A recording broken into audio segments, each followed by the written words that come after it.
Oh, friends, I hope you agree that we're in for a treat today because there is in fact a piece of Twilight media that I've never consumed. But first, I want to take a little look at the massive resurgence that Twilight has had and my personal experience with it all. So we've had a fun time with Twilight on this channel. A couple years ago, I had a blast revisiting the series after Midnight Sun was released, which is of course Twilight from Edward's perspective. I really love that video I made, so check it out if you haven't already. And I don't actually think I mentioned while making that video, but there are deleted scenes on the original DVD where they filmed the biology scene where Edward attacks Bella. And I absolutely love that that was filmed because it's what he's thinking of doing the entire time. Just so much cinema and so little time to explore it all. But in those days of rediscovery, I got swept up into a lot of fan fiction, the deep dives into Chuckesmee, the memes, the fan fiction inspired original content. I really just got back into the thick of it. I don't want to talk about the number of good and absolutely trash fan fictions I read in that time. Look, if Stephenie Meyer will only allude to Alice loving Bella, I will find the people telling the truth. And then move on to some enemies to lovers with Rosalie once I work my way through all those. I wish I was joking, but I genuinely talked about the Alice and Bella thing so much that a very talented group of cosplayers known as Weeb Chapel dedicated an entire video to me. I'd like to dedicate this video to Amanda the Jedi on behalf of Amanda's rather enthusiastic support of the Alice x Bella ship. Yeah, they followed this up with a 2.5-minute montage of all my videos talking about how Stephenie unintentionally wrote in a ton of Alice and Bella content in the books.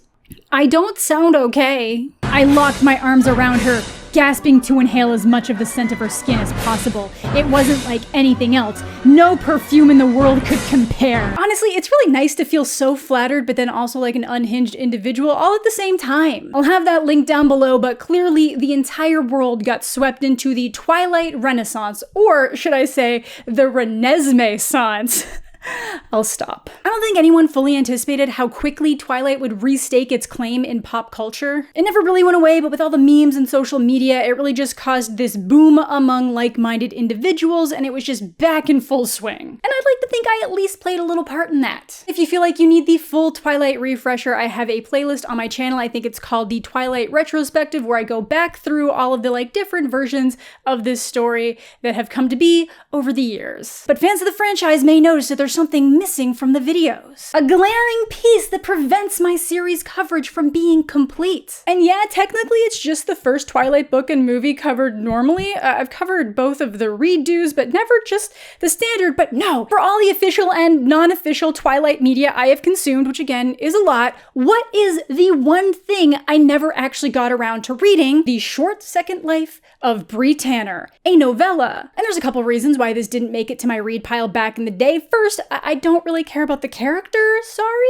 For those who don't know, Bree is one of the vampires Victoria made to try to kill the Cullens in Eclipse because she wants revenge for them killing her mate James. The plan fails horribly, but Bree doesn't get involved in the fight, so the Cullens offer her surrender before the ancient vampire royalty pop up and kill her. So I really didn't have a reason to get attached to her as a character in the book. She's just there and then she's dead. Second, by the time this book released, I was pretty much out of my Twilight phase. And third, the biggest reason is that I didn't love Eclipse and I genuinely hated Breaking Dawn. So by the time this novella was released in 2010, I was over it. And also super upset that it wasn't Midnight Sun. It's not our fault that someone you trusted leaked a handful of chapters, Stephenie. Why did you punish the fans, Stephenie? But it's okay, we're together now. So I thought that on this fine day, after subjecting myself to the idol and all the issues I had getting that video out, that I would take another trip to Forks, Washington. Oh wait, I think this one's mostly set in Seattle. Whatever, we're going back to Twilight, baby. And as always, I turn to today's sponsor, Audible, to get through this story. Anytime it's nice out, I want to try and be outside enjoying the weather as much as possible, and Audible makes the perfect companion for those days. And not just when getting through audiobooks for work. Lately, my favorite way to start the day is with a good story out on my balcony getting some fresh air before I lock myself to this desk for 14 hours. So when Audible hit me up about Impact Winter Season 2, I was pretty excited. I listened to the first season last year when it popped up on my Audible Plus catalog, which are free exclusive titles to all Audible members. And instead of a standard audiobook, it was this immersive audio experience. Fully acted cast, action, sound effects, music. It was genuinely so fun just to have my brain playing out all these scenes based on the elements I was hearing. Even doing chores course was more satisfying because of how effectively it pulled me into the story. Impact Winter is a dystopian horror-style sci-fi where the world's been plunged into a perpetual winter after a comet hit the Earth. And now vampires have taken over. We followed two sisters, one who's been trained to be a prestigious vampire hunter while the other's just mostly been left to be restless and bored with the other survivors, which leads to some dangerous consequences. You guys know I'm a sucker for vampires, and this honestly just reminded me of so many of the stories that I love. And so far, season 2's been just as entertaining. So if you want to check out Impact Winter for yourself and get caught up for season 2, you can listen to them both for free by heading on over to audible.com/impact2 or texting impact2 to 500-500 to get 30 days of Audible completely free. And other than the free Audible Plus catalog, every month you get 1 credit to use on any one of their hundreds of thousands of different titles that you get to keep for life. So thanks again to Audible for sponsoring the video. Now before we dive in, there are a couple things. As you may be aware, there are some controversies around Twilight, and one of the bigger ones is the way that Stephanie adapted the real-life Quileute tribe and completely altered their very real history in order to make it work for her story. I go over these issues and a lot of the changes in my dedicated Eclipse video if you want to see more about that, but I'll also be making a donation to the tribe's Move to Higher Ground campaign. Basically, a lot of their community is built in an area that runs the risk of being heavily affected or destroyed by tsunami waves,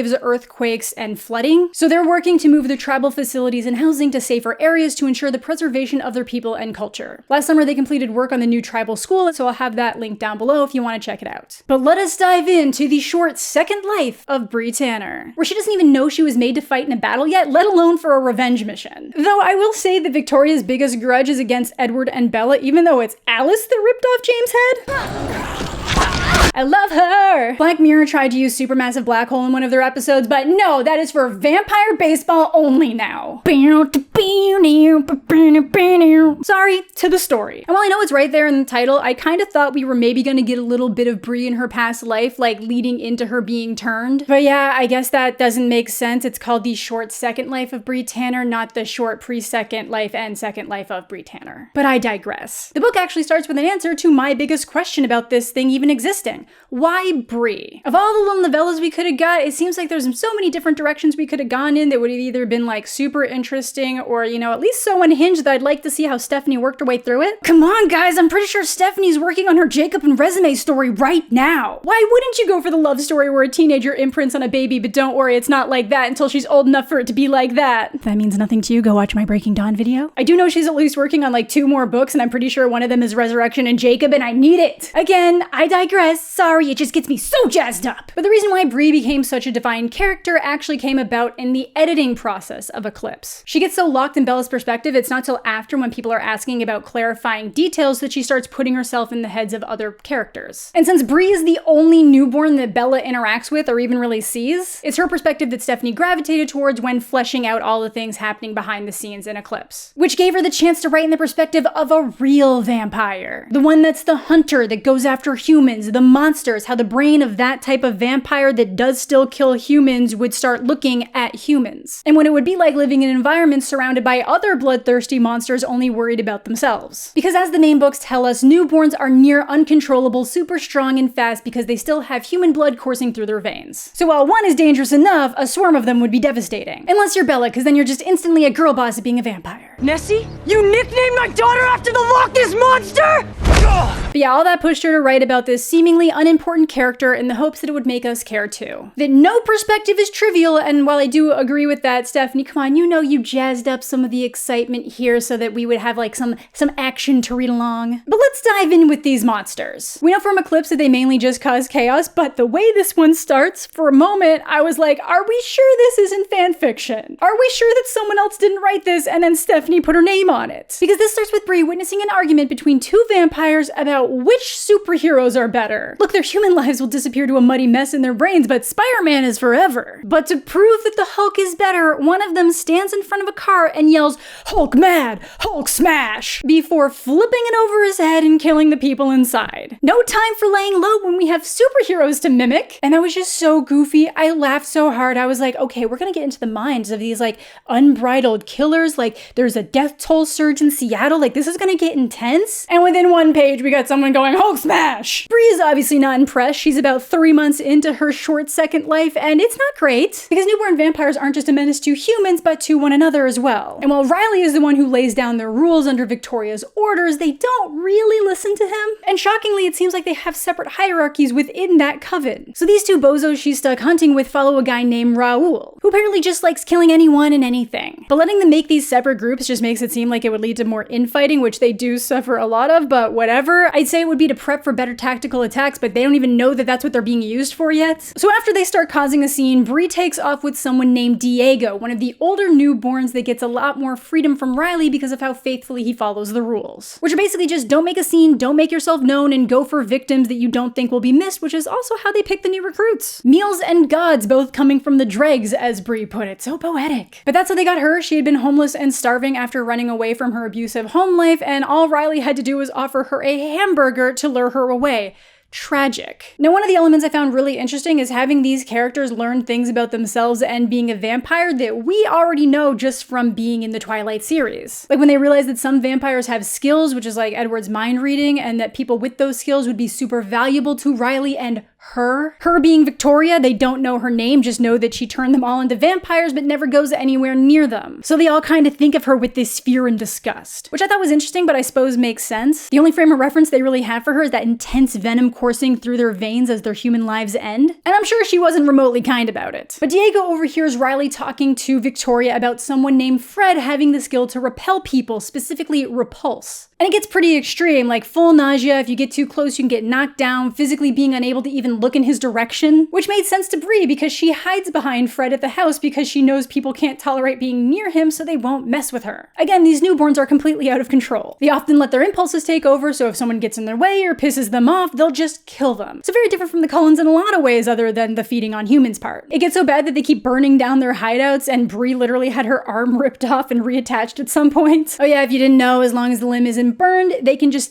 stick that stuff right back on. And obviously Victoria would be interested in any vampires that had these additional powers because she could use them in the battle she's planning to bring to the Cullens and potentially as leverage with the Volturi, who love vampires with special skills. Though I don't know how much they'd enjoy repulsion power, but who knows? The Volturi, again, essentially being the elder vampire police royalty that are always secretly preying on the downfall of the Cullens so they can either get their hands on Alice and Edward for their powers or, just have them out of the way if not. They've never really been a fan of their lifestyle. So this conversation just leads to Diego and Bree wondering why they were even created, and they land on it must be for some kind of frontline protection. Because they don't seem to care about the quality of the vampires they're creating, so it must mean they just want numbers. Though the way Diego words this, not great. You're the kind that Riley should be looking for, the smart ones, not just these stupid gang members that Raoul keeps bringing in. I bet you weren't some junky hoe when you were human. Damn, man. That led me to another thing that actually took me a quick second to catch up on, is that they think they'll burn up in the sun like traditional vampires. I literally had a wait, what moment when I realized that they were genuinely panicking at not making it back to their house hideout before daylight. Because the one thing we know about all vampires is that they sparkle, just shine like diamonds. This is the skin of a killer. And the reason why they think they'll die in the sun is pretty obvious to me. Riley and Victoria are lying to them about what they can and can't do to keep them under control. If they have to be back in shelter by daylight, they're less likely to even think about running away or doing something stupid in broad daylight. It would be really hard to make a bunch of impulsive, bloodthirsty vampires care that someone might see them shine in the sun. And since that would get Victoria instantly slaughtered by the Volturi, they lie. But while Diego and Bree are waiting for the sun to set in this underwater cavern, they start talking about the different vampire myths they've been taking as fact that might not be true. Because apparently Diego's noticed that nothing happens if you touch indirect sunlight, so he wants to do some more testing, and after a bit of a snafu, they realize that even in full direct sunlight, nothing happens. Well, one thing happens: sparkly. This is what I am. And I do really love the way she's kind of changed or adapted the description over the years, probably because of how much it got ripped to shreds in Twilight. The gender bent version went with something like light blazing off skin with prism-like rainbows. Edward described it as diamonds. Bree describes it like a zillion tiny mirrors shining the light at double intensity, which seems very accurate. But what would a zillion tiny mirrors reflecting light look like? Sparkly! Honestly, it's fun. I'm a sparkle defender. Oh my god, that just reminded me of what Beau's reaction was to it in the gender bent version. He falls to his knees and wants to start praying to her like a god. As he should. So either way, they now know that either Riley was lying to them, she was lying to Riley, or they both somehow didn't know. And obviously they should instantly think that Riley's lying to them, but I guess since Diego was one of the first people turned, he genuinely trusts the guy. Thankfully, Bree convinces him to hold off on filling him in, at least for a bit, in case they aren't supposed to know and end up killed for it. Because Riley's been pretty convincing about them dying in the sun. He's told them he came across ashes of newborns that didn't come back, so I assume they actually just ran away. But no time for the logistics of vampire sires, they have to get a romance going. I don't feel it at all, but it is a Twilight-related piece of work. We need some kind of romance, so obviously Diego and Bree start catching some feelings. He even gives her a quick peck once they finally figure out where the rest of the coven ended up. That overnight chemistry! But yeah, I get it, you get pulled into this life and the only thing you know is fear of being killed by the people around you or an unquenchable burning thirst for human blood. If someone starts being genuinely nice to you, I can see the fast attachment cycling in. But they want to figure out what Riley might be planning, so they follow him that night and it leads them to Victoria's hideout where they come across them a smoochin'. And Bree is disgusted that he's kissing her, and even Diego seems slightly put off. And it's because they're all just so genuinely scared and disgusted by her as a concept. Like, the only memory Bree has of Victoria is her grouchy sing-song child voice throwing a tantrum before she killed her. But even in that moment of pain and fear, Bree could tell that it didn't sound like Victoria was talking to Riley like someone she cared about or valued. Forget romantic interest, it sounded like she was talking to an employee she didn't particularly like. But of course, Riley doesn't see that. He genuinely loves her and thinks she loves him too. But that brings us to this portrayal of Victoria, and I don't think I really like it. We get the conversation here between her and Riley about their loose plans, and I don't remember her being described as so petulant. Like she's unhinged and obsessed with her revenge mission, hence the army of newborn vampires that could get her fucked up by the vampire police. But I always preferred seeing her as the sultry, unhinged manipulator that we saw in the movies versus this childlike fit thrower. Like, this portrayal in particular really feels like fan fiction, and that is not good because it's official. Like, I remember her being a little wacky, but like some of this feels excessive. But yeah, super clear by this conversation that Victoria doesn't want any of the newborns thinking. She specifically is using their thirst to keep them controlled and focused on one thing. She just needs those ready usable bodies. But going back to the Volturi, guess who shows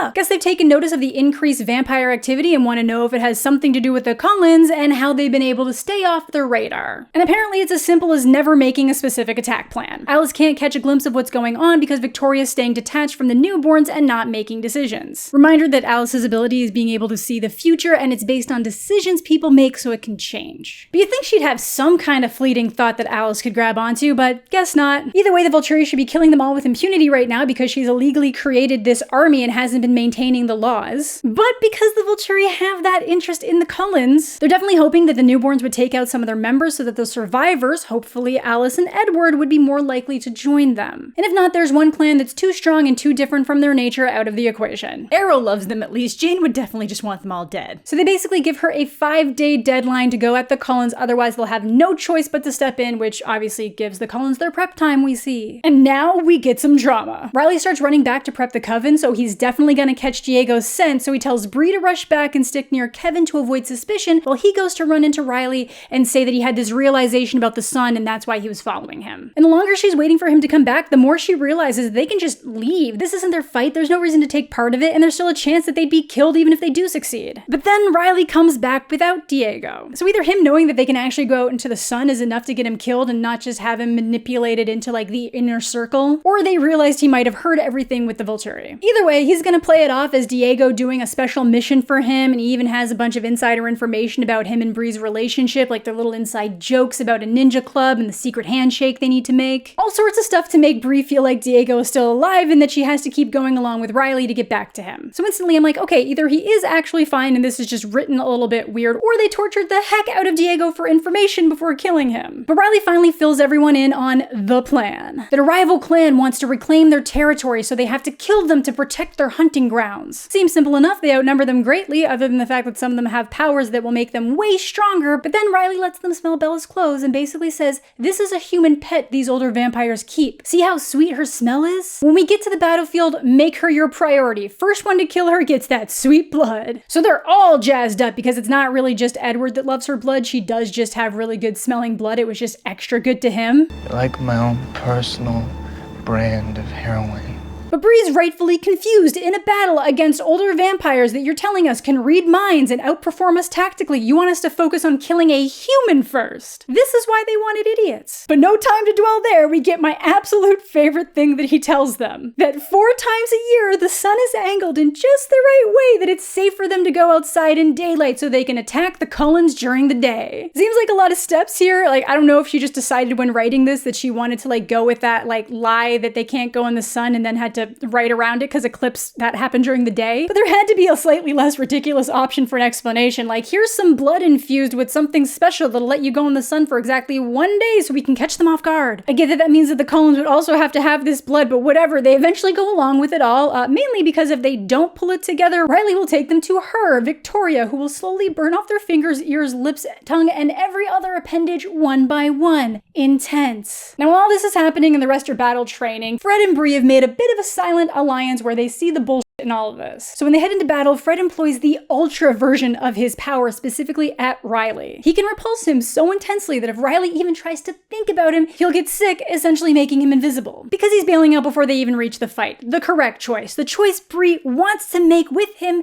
but not without Diego. The guy that was nice to her for 2 nights. Go with Fred, he's had your back for months. At one point he even dropped his ability around her so she could see inside and see that he's actually this handsome guy, which, not surprising, he's a vampire, but yeah, I really liked their dynamic, not even romantically. I would just love a story about Fred. But as we all know, Bree continues on and everything goes to shit. They all go rabid, picking up Bella's scent and drop all formation and plans. Riley panics and leaves because Victoria didn't show up. And even though she's lost all hope, Bree still rushes to the fight to try to find Diego. And by the time she realizes it was a lie and he was definitely dead before Riley even got back to the house, it's too late. Carlisle has her. Just a second quicker and she could have been off with Fred in Canada. But from here on out, we pretty much know what happens. She's very open about never wanting to fight, knowing that they were lied to, so he and Esme agree to let her surrender, which Jasper's not stoked on. Reminder that he was turned to run a newborn army during the Confederacy? Just the standard. Check Princess Week's video out about that because I'm sure you've noticed Confederate vamps are just kind of a theme. But yeah, he doesn't trust her at all, and for good reason. The second Bella shows up, she has an impossible time containing herself. And she's just confused for so many reasons. How are they able to tolerate being around her because she's never learned restraint and doesn't know that they don't feed on humans? Riley told them all that the yellow eyes were because they were so old, but it's also because Bella doesn't seem to be scared of her. More fascinated, and it's absolutely because Bella's wondering if that's what she's gonna be like when she gets turned. But while the Cullen deliberations are going on waiting for the Volturi, this is when Bree starts thinking about the fact that the way Riley described what Victoria would do to anyone who didn't join the fight is probably exactly what they did to Diego. Which just seems excessive. If you're about to have a massive fight, he's a body that can actually control himself, which is one of the main things you clearly needed in this fight. Obviously, one of the biggest downfalls was them not being prepped for the fact that shapeshifters were going to be in the mix or even knowing that those existed, but the lack of organization and bloodlust was clearly a factor. Whatever, I get that there needed to be a reason for Bree to go to the battle she wanted no part in, but you gotta admit that it extra sucks that she didn't take her clear escape option because of someone that was already dead. That's really just an added level of tragedy in her life that's already so tragic. Because the Volturi make no exceptions and spare no one. Meaning even though she surrendered, she was still part of this coven and they clean up their loose ends. So her last desperate thought, hoping that Edward is listening in, would be for them to be nice to Fred if they ever came across him. And that's what almost got me. I knew she was gonna die, I was prepped for that happening, I didn't need the whole be nice to my friend. Ugh. I guess at least she did know genuine friendship before she died. So yeah, honestly, after reading that, I would take an alt-reality story of Bree not dying. She still wouldn't be my first choice for a spin-off, but it would really be interesting to see how the Cullens would handle this bloodthirsty newborn when they always have a human around. Or even the version where she does end up catching up with Fred. But yeah, that was pretty interesting and breezy. I got through it in a little over an hour, and now I can truly consider myself a Twilight expert. I don't know if I love every element of this story. I don't want to say lazy, but I guess just the novella format leaves it so that you just can only go so deep with what's happening. But it was definitely interesting to see what this group was being told behind the scenes, how they had no idea they were being created for a revenge mission. But I think it'd just be interesting in seeing a story where someone was just lured naturally into this vampire life that maybe they wouldn't actually want, which was obviously never going to be this. I did think we might get more of her human life, but I guess it makes sense that we don't. But and I guess that is kind of the Vampire's Assistant series in some ways, but yeah, still something I'm happy to have experienced. Obviously not the worst thing I've subjected myself to on this channel, and I really do just love getting in that Twilight mindset. It reminds me of simpler times when I was much more dramatic and a teenager. So kind of not great times, but it's It's all good. But that's gonna do it for today's video. Let me know what you guys are thinking in the comment section down below. Have you read this? Did you know it existed? Is it everything you hoped and wanted it to be? Do you feel betrayed that I hadn't already read this? Let me know your thoughts, but thank you all so much for watching. Thanks as always to my Patreon supporters and YouTube channel members. Subscribe to the channel if you're new. Leave a like on the video if you're into that kind of thing. All my social medias are listed down below. I hope you're all having a fantastic day. I'm mostly okay, and we'll catch you all later.